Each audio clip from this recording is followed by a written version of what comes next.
Hai, terima kasih untuk teman-teman atau ibu bapak yang tidak skip video ini. Ini adalah perjalanan ziarah saya dalam membaca Alkitab secara kronologis dalam waktu 1 tahun, hari yang kedua, yaitu Kamis 2 Januari 2025, dari Kejadian pasal 4 sampai pasal yang ke-6, dan Kitab 1 Tawarik pasal yang pertama, ayat yang pertama sampai ayatnya yang keempat. Nah, ibu bapak dan teman-teman, ada banyak sekali yang saya dapatkan sebenarnya yang membuat saya mind blowing gitu. Dari pasal yang keempat sampai pasal yang keenam. Semuanya saya tulis di satu note saya di Google Docs. Tetapi izinkan saya untuk men-sharingkan beberapa hal. Yang pertama adalah soal parenting Adam dan Hawa. Kenapa saya mengatakan soal parenting? Karena saya sangat menyayangkan betapa Kain dan Habel saat itu memiliki konflik, tetapi Adam dan Hawa tidak mengatakan apapun tentang apa yang terjadi. Dan saya juga belajar bahwa mungkin kalau misalnya Adam dan Hawa mengajarkan kepada Kain tentang kesalahan mereka di masa lalu, tentang bagaimana Kain dan Habel harus bercakap-cakap dengan Tuhan, mungkin kejadian bisa berbeda begitu. Nah, tetapi kalau kita menyingkirkan pengandaian-pengandaian tersebut, di Alkitab kita juga terlihat bahwa Adam dan Hawa maupun Kain dan Habel sama sekali tidak bercakap-cakap dengan Tuhan. Bahkan ya, salah satu tanda bahwa Adam dan Hawa tidak mengajarkan parenting yang baik atau tidak mengajarkan nilai yang baik adalah ketika Tuhan bertanya, "Di mana adekmu? Di mana Habel?" Lalu kemudian mungkin sebagian dari kita tahu Kain saat itu berkata, "Apakah aku penjaga adikku?" Ya, jawabannya of course. Dalam tanda kutip, apa gunanya kakak dan adik hidup bersama? Mereka adalah kakak adik dan itu sudah jadi hal yang sewajarnya. Ya, tapi memang itu karena kegelapan hati dari Kain. Kita tahu bahwa persembahan Kain tidak diterima, tetapi entah kenapa saya merenungkan bahwa di hatinya Kain itu sudah ada satu rasa lelah karena harus bekerja. Teman-teman dan ibu bapak ingat bahwa kutukan kepada tanah manusia, khususnya laki-laki saat itu harus bekerja keras, kutukan itu nyata untuk Adam dan Kain dan Habel saat itu. Jadi mungkin Kain saat itu sudah merasa kelelahan. Setelah merasa kelelahan ditambah dengan penolakan. Selain penolakan ditambah dengan perspektif yang salah. Perspektif yang salah yang saya maksudkan adalah Kain menganggap mempersembahkan sesuatu kepada Tuhan itu sebagai sesuatu kompetisi yang dilakukan antara dirinya dan juga Habel, padahal sama sekali tidak mengenai kompetisi. Tuhan saat menghampiri Kain, bercakap-cakap dengan dia, Tuhan mengatakan, seandainya dirimu mempersembahkan lagi dan persembahan itu berkenan, hatimu akan kembali happy kok. Kamu akan kembali bersuka cita. Masih ada kesempatan berikutnya untuk memberi. Bukan berarti saat persembahannya Kain tidak diterima, kemudian kesempatannya Kain langsung hilang saat itu. Enggak. Nah, mungkin hal ini terlihat di salah satu versi bahasa Inggris gitu, bahwa Tuhan mengimplikasikan memberikan kesempatan yang berikutnya untuk Kain mempersembahkan persembahan tersebut. Tapi Kain tidak ambil. Semua perasaannya yang salah tersebut, termasuk bibit keegoisannya, bercampur sehingga menghasilkan kemarahan yang berlebihan, depresi, kehilangan sukacita. Dan Tuhan katakan sebenarnya dia masih punya kesempatan untuk melawan godaan untuk membunuh, melawan dosa tersebut yang sudah mengintip. He can still master over the sins, over the potential of sins. Tapi perkataannya Tuhan diabaikan sama Kain. Habel dibunuh. Dan Kain menjadi buronan pertama di Alkitab. Kain menjadi pengembara pertama di Alkitab. Dan pasal 4 setelah kejadiannya Kain sampai pasal yang kelima menandakan kondisi kehidupan manusia yang semakin merosot. Izinkan saya menjelaskan maksudnya merosot di sini. Tanda yang pertama merosot. Beberapa keturunan Kain sesudahnya, Henok, Metusael, Mehuyael, sampai kepada seorang yang bernama Lamek, itu adalah orang pertama di Alkitab yang melakukan poligami, punya 2 istri. Kemudian dia membunuh. Kemudian yang berikutnya dia menunjukkan pride dan arogansinya dia. Kalau misalnya ada orang yang mencoba membunuhku, aku balas. Nggak hanya 7 kali lipat, tapi 7 kali lipat, 70 kali lipat. Bayangkan kondisi moral manusia semakin menurun yang nantinya akan Tuhan katakan di pasalnya yang ke-6. Nah, itu bukti yang pertama, kondisi moral manusia menurun. Kondisi yang kedua yang memprihatinkan dari manusia adalah kondisi manusia saat itu, dari Adam dan 9 generasi di bawahnya, Adam, Set, Enos, Kenan, Mahalaleel, Yared, Henok, Metusalah, Lamek, dan juga Nuh, itu umurnya panjang semua. Mungkin untuk kita, orang-orang modern, ingin umur panjang. Tetapi untuk mereka umur panjang itu adalah sebuah kutukan. Karena meskipun mereka bisa umur panjang, tetapi mereka umur panjang dengan bekerja keras. Umur panjang dengan mengusahakan tanah, dengan berpilu-pilu. Bayangkan mereka mungkin nggak semuanya menjadi generasi yang sukses. Mungkin banyak yang kelelahan mau mati saja, tetapi nggak bisa mati. Mereka harus hidup lama.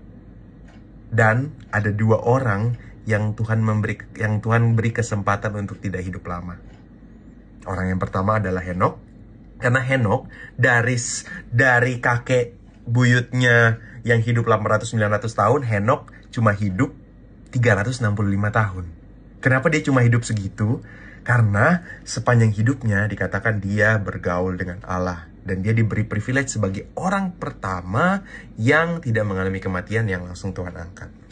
Dan orang kedua yang hidup bergaul dengan Allah, tidak hanya bergaul dengan Allah, tetapi juga hidup blameless, hidup tak bercela, dan dianggap righteous, dianggap benar oleh Tuhan Allah. Dialah seorang yang bernama Nuh. Nuh hidup dekat dengan Allah di tengah angkatannya yang tidak percaya kepada Allah, yang hidup dalam violence. Bahkan kalau misalnya kita lihat di generasi-generasi yang di atasnya, tidak ada yang dikatakan bergaul dengan Allah, sehingga hanya Nuh seorang yang berhasil. Maka Tuhan memberi satu perintah kepadanya buat bangun bahtera untuk memusnahkan semua manusia di muka bumi ini kecuali dia dan seisi keluarganya. Saya tidak menemukan di Alkitab bagaimana caranya Nuh menjadi berkat buat keluarganya, tetapi saya yakin bahwa Nuh menjalankan perintah Tuhan dan dikatakan bergaul dengan Tuhan. Bergaul dengan Tuhan tuh di terjemahan bahasa Inggris dikatakan walk with God. Berarti kesehariannya dia penuh dengan interaksi dengan Tuhan. Artinya yang saya renungkan bahwa saat Nuh ini mendapat perintah dari Tuhan untuk membuat kapal karena dunia ini akan dimusnahkan dengan flood, dengan banjir besar, dengan air bah, mungkin ya, kemungkinannya yang saya renungkan, Nuh itu mungkin tidak terlalu kaget. Kenapa Nuh tidak terlalu kaget? Karena Nuh tahu isi hati Tuhan. Nuh tahu kalau Tuhan deeply grieve, deeply mourn karena kejahatan, corruption, violence yang dilakukan oleh umat manusia. Tuhan katakan kok, intensi dalam hati manusia semata-mata adalah jahat, kecuali Nuh. Jadi Nuh tidak terlalu kaget. Mungkin Nuh sedih karena mungkin Nuh punya hatinya Tuhan juga yang sedih kalau misalnya orang-orang ini akan dimusnahkan. Tetapi ayat terakhir dari pasal ke-6 itu sangat menjadi berkat buat saya. Dan Nuh melakukan seperti apa yang Allah perintahkan. Semuanya dilakukan. Nuh tidak dikasih clue kapan air bah itu akan terjadi. Kita tahu kalau misalnya persiapan yang Nuh lakukan adalah 100 tahun. Tetapi yang saya dapati sangat-sangat berharga dan sangat-sangat menjadi rema buat saya adalah betapa Nuh bisa taat kepada Tuhan selama 100 tahun. Siapa yang bisa taat selama 100 tahun? Mungkin kita tidak tahu kalau misalnya rasul-rasul atau nabi-nabi hidupnya 100 tahun, mungkin orang-orang yang benar-benar taat, mungkin mereka akan melakukannya. Tapi tidak ada rekor di Alkitab yang mengatakan bahwa ada seorang manusia yang bisa taat selama 100 tahun. Membuat bahtera yang sebesar lapangan sepak bola, membuat bahteranya itu di gunung, membuat bahtera sendirian, membuat satu kapal yang sangat besar yang kapalnya tidak bisa dites terlebih dahulu di laut karena kapalnya sangat berat. Mind blowing, sangat-sangat mind blowing betapa kedekatan Nuh dengan Tuhan bisa membuat Nuh taat. Kita tidak tahu bagaimana Nuh bisa memiliki ilmu dalam hal perkapalan, ilmu dalam membuat kapal. Kita nggak tahu. Pastinya Tuhan kasih hikmat. Saya yakin Tuhan kasih hikmat. Dan bahkan kalau misalnya, ini yang saya renungkan ya, kalau misalnya saat itu, pada saat di pasal yang ke-7,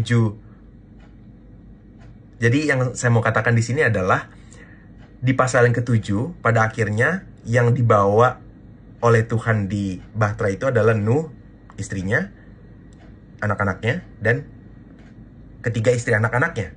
Nah, yang mau saya katakan adalah ada kemungkinan bahwa anak-anaknya Nuh juga menolong Nuh.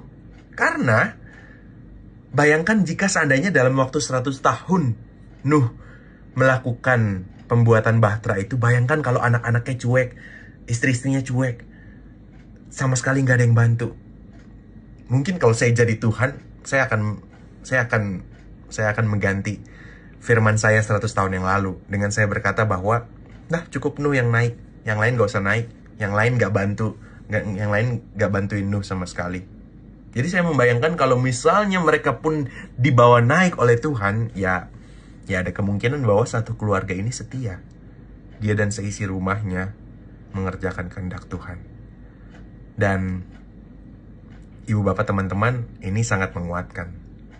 Dan mungkin untuk hal terakhir yang saya ingin sampaikan di video ini adalah betapa kitab 1 Tawarik pasal 1 ayat 1-4 menyertakan silsilah dari Adam sampai Nuh dan anak-anaknya, yaitu Sem, Ham, dan Yafet.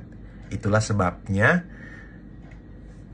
bagi orang Israel yang menganggap silsilah itu penting, kitab 1 Tawarik, juga 2 Tawarik yang ditulis untuk memberikan perspektif yang berbeda dari cerita Daud, dari cerita Salomo, dari cerita raja-raja. Penempatan silsilah di beberapa pasal pertama dari 1 Tawarik itu menjadi penting. Sehingga di plan-plan berikutnya dalam pembacaan Alkitab ini akan ada peristiwa-peristiwa dari perjanjian lama yang akan dibaca bersamaan dengan kitab 1 Tawarik ataupun kitab 2 Tawarik. Karena memiliki kemiripan dalam cerita di timeline atau di waktu tersebut. Nah, mungkin video ini jadi panjang, teman-teman dan ibu bapak. Yang saya ingin sampaikan adalah betapa saya terberkati oleh anugerah Tuhan, oleh bagaimana di tengah situasi yang chaos, orang-orang tidak mau dekat dengan Tuhan, hanya fokus bekerja, hanya fokus violence, hanya fokus berbuat dosa, berbuat jahat. Ada Henokh dan secara khusus teladan hidup Nuh yang bisa saya teladani. Begitu banyak berkat yang saya dapat dari Tuhan dari 3 pasal ini dan juga 4 ayat dari 1 Tawarik. Itu saja yang bisa saya sampaikan, ibu bapak dan teman-teman. Tuhan berkati.